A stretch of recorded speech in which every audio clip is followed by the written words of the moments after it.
He laughed before I even touched the engine. "I'll give you my entire salary," he said, arms crossed, lips curled. "If you fix that." His friends laughed with him, all suits, all wine-breathed egos. One held a cigar like he was born into it. The other filmed me like I was the punchline. I didn't flinch. I just wiped the grease from my fingers and looked at the Bentley. Then I looked at him. "Keep your salary," I said. "I'll take your dignity." And I did. But that wasn't about the car. It was about everything that came before. When we met, I was beneath him, literally, under his Porsche, tightening a flange with oil dripping onto my jaw. He offered me a job before he asked for my name. "You've got hands," he said. "I've got engines that need them." He owned 3 dealerships, fancy ones. Ferraris, McLarens, Bentleys. He said I'd be his in-house specialist. No titles, just discretion. He'd send the work, I'd send the invoice. At first it was quiet, respectful even. I worked, he paid, no fuss. Then came the late-night calls. "Need you now, big client, can't wait." I showed up, no matter what. Even when I had the flu. Even when my mom was in the hospital. Even when my rent was late and he forgot to pay on time. But I stayed, because he promised the long game. "I'll make you rich," he said. "Stick with me. Loyalty pays." What he didn't say, what I learned too late, was that loyalty only pays him. The first betrayal was subtle, a misattributed invoice. I'd done a full rebuild on a classic Aston. Took me 3 weeks. He logged the job under a fake name and kept my cut. Said it was a clerical error. "I'll double it next time." Next time came and went. Then another job disappeared. Then another. Then I saw my own work in a viral video. His dealership bragging about a restoration by our elite in-house team. My weld, my seal, my fix, his fame. I confronted him once. He grinned. "If you wanted credit, sweetheart, you should have been louder." That was the last time I looked him in the eye without a plan. I didn't rage. I didn't scream. I studied. I watched the patterns. He never paid taxes on the off-books jobs.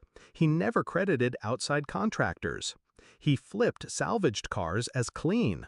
He mocked poor clients, laughed at immigrants, flirted with teenagers behind the service desk, and always he acted untouchable. But everyone's got a weak wire. His? Ego. I started by saying yes to every low-paying job. Did the work perfectly. Then I started leaking small rumors online. Engine caught fire after dealership visit. VIN doesn't match registry. I built fake accounts. I let clients get suspicious. Then I waited until the press caught on. He was under review within months. But that wasn't enough, so I baited him. The Bentley he mocked me over? I rigged it. Not dangerously, just enough to stall the engine in front of a crowd he invited. I knew he'd call me. I made sure of it.